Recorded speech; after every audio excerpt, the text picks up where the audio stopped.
I'm talking right now. Yeah. Do you vet information that you get from agencies like SBU? I mean, I don't know if we're trying to, are we being like stupid? I understand. Are we being infiltrated by Russians or corrupt? I don't understand why we not vet information with such a really challenging agencies. Director Wray, we have established that the FBI and other federal agencies met weekly with executives from major social media companies, including Facebook, Twitter, YouTube, Google, Microsoft, LinkedIn, and Yahoo and Verizon. Were you involved in any of those meetings, yes or no? I wasn't involved in the kind of meetings that you're talking about, or I didn't participate, I guess, in meetings like that. Okay. Are these meetings still occurring, and if so, how frequently?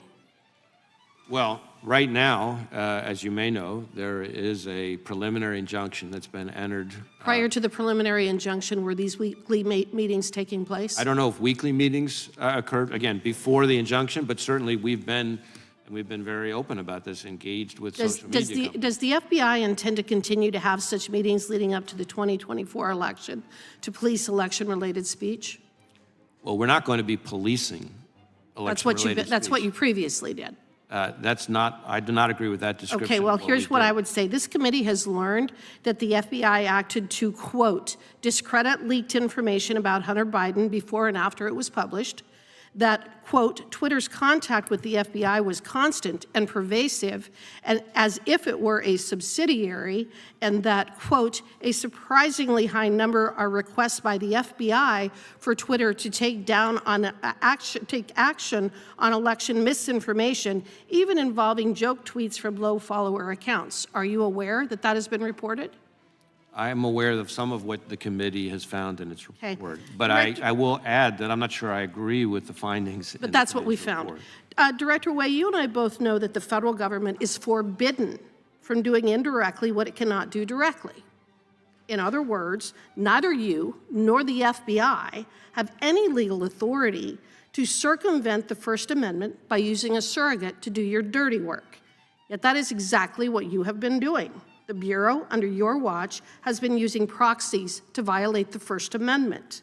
Were you the person who gave the orders to use these social media companies to violate violate Americans' First Amendment rights? Again, I don't agree with your description of our engagement with social media companies. So who made the decision to use social media companies as a proxy to suppress the First Amendment rights of American citizens? Because I don't believe that's what we did. I'm not sure there's anyone that would have made such a decision. Do you really expect the American public to believe that you were not involved in the decisions related to using social media companies to suppress the First Amendment rights of American citizens? I can't help what people will believe or not. I can only speak to what the facts are. Was anyone ever fired or otherwise reprimanded for pursuing mass censorship? In other words, has anybody been held accountable for taking the actions that were described in the decision by the district court out of Louisiana? Well, the district court's decision just came out on July 4th. Has anybody been reprimanded or held accountable? And at the moment, we have issued guidance to everyone in the organization who could be affected as to how to follow that. Has anyone been reprimanded? I'm not going to speak to personnel matters because we have not made any such determination at this stage. Mr. Wray, I have some letters from Lindsey Graham and Rand Paul that were sent to you on April 20th and June 20th requesting a meeting to discuss the Weapons of Mass Destruction Directorate's work investigating the origins of SARS COVID-19. Your office has never responded to these letters. Do you intend to respond to Senators Lindsey Graham and Rand Paul to find out more information about the origin of COVID-19? Well, we try hard to respond to all correspondence we get from the Hill. We get a lot. So I assume you'll be responding to my intention is that we would have an appropriate response. Sometimes our responses, by longstanding procedure, our responses have to go through the department before they go out, so it could be that it's held up there, but I don't know that that's...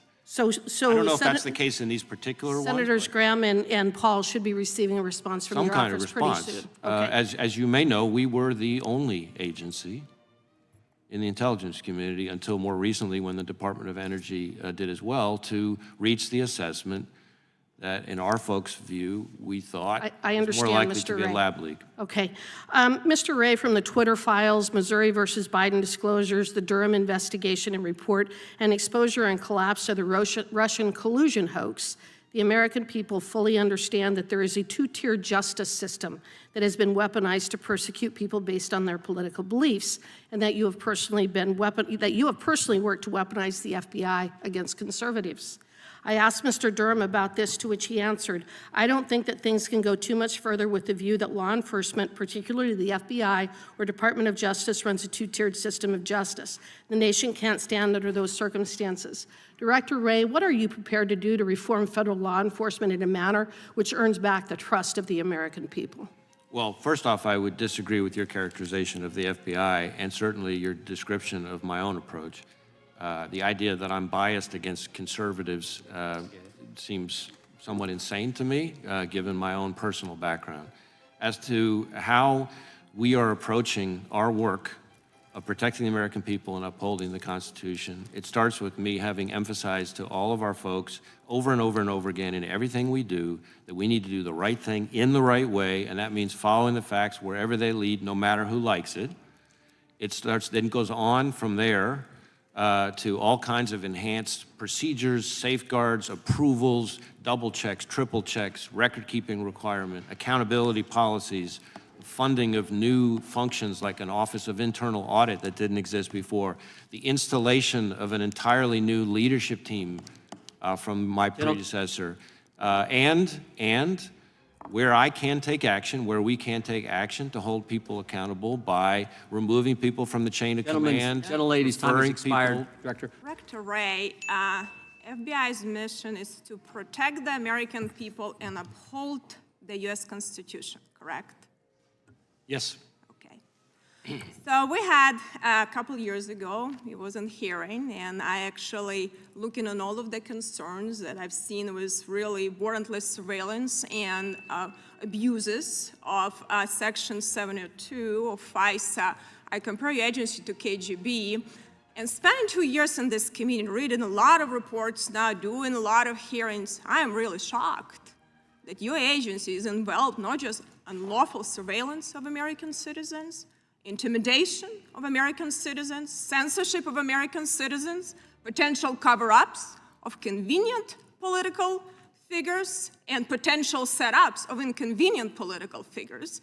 And a lot of my colleagues asked a lot of questions, but I think when we look at that, and unfortunately we haven't been doing our job authorizing spending, which was not authorized by our committee already for over a decade, we're going to have this serious conversation and including reauthorization of Section 702. But I want to talk about, follow up on some other issues that you mentioned about that my colleagues I was talking about, and you mentioned that you focus on malign foreign actors. So in Durham report, which describes 2020, he states, and this is a quote, "Steele subsources could have been compromised by the Russians.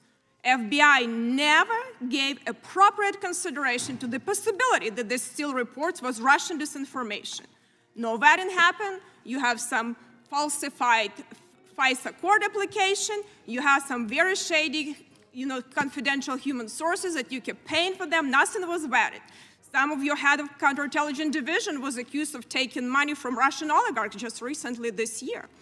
So you said all was bad. Now we go to 2022. Your agency is involved with SBU, Security Service of Ukraine, to actually provide information to big tech to censor just views of American people. No vetting seems as happening. This is information, actually a lot of this information was pro-Russian against Ukraine and pro-Putin. Your agents just pass it along. It seems like nothing happened. And it's interesting for me that, when I raised some issue, actually beginning of July, and what's happening in Ukraine, I don't have any confidential human sources, just using common sense and intelligence that something is wrong happening in Ukraine. It seems like there is a lot of infiltration. I was attacked. Oh my gosh, how can you question? Well, strangely enough, after me raising this question in the middle of July, President Zelensky fired his SBU top guy, opens over 600 investigations, is potential, infiltration by Russians, and then fire a lot of other people for corruption, and anti-corruption prosecutor was suddenly installed. But what is really interesting for me, how could you have these processes, and are you doing actually any investigation to look? Because it seems to me, as I understand, you still have our agencies working with SBU, with, coming from KGB time and FSB time has a lot of potential to have this infiltration. Are you doing any investigations on these issues? Doing investigations on... Yeah, to look at that, why we're doing unvetted information we're taking from SBU, which actually was infiltrated and given to censor Americans to our big tech companies. Are you looking into that as an agency? I'm not sure there's an investigation that is directly on point to what you're saying. I mean, certainly the SBU is an agency that we So we're not doing worked with for a long time. So did we change the processes now, since we know your guys work with SBU? SBU was infiltrated by Russian, and big tech was censoring American citizens with this unvetted information that actually was provided by Russians. Do you change any processes? Or is it still happening? You have still the same processes that happen. Is it still happening now? Well, the engagement that we had with SBU was during the... But I'm talking right now. Yeah. Because recently, some of your agents had actually a joint meeting, and they were bragging how they're top cooperations with SBU. Did you change processes? I'm not sure what processes you're talking To about. vet information. Yeah. What's happening? Again, during the period at the beginning of the invasion... No, I'm talking right now. Yeah. Do you vet information that you get from agencies like SBU? I mean, I don't know if we're trying to, are we being stupid? I understand. Are we being infiltrated by Russians or corrupt? I don't understand why we're not vet information with such a really challenging agency. So are you changing anything of that? I would like to have a briefing or something on this, because if you're not looking at that, I have a huge problem with that. I'm happy to try to see if we can arrange to get you a better briefing on the subject. Because this is a serious national security issue. Are you back?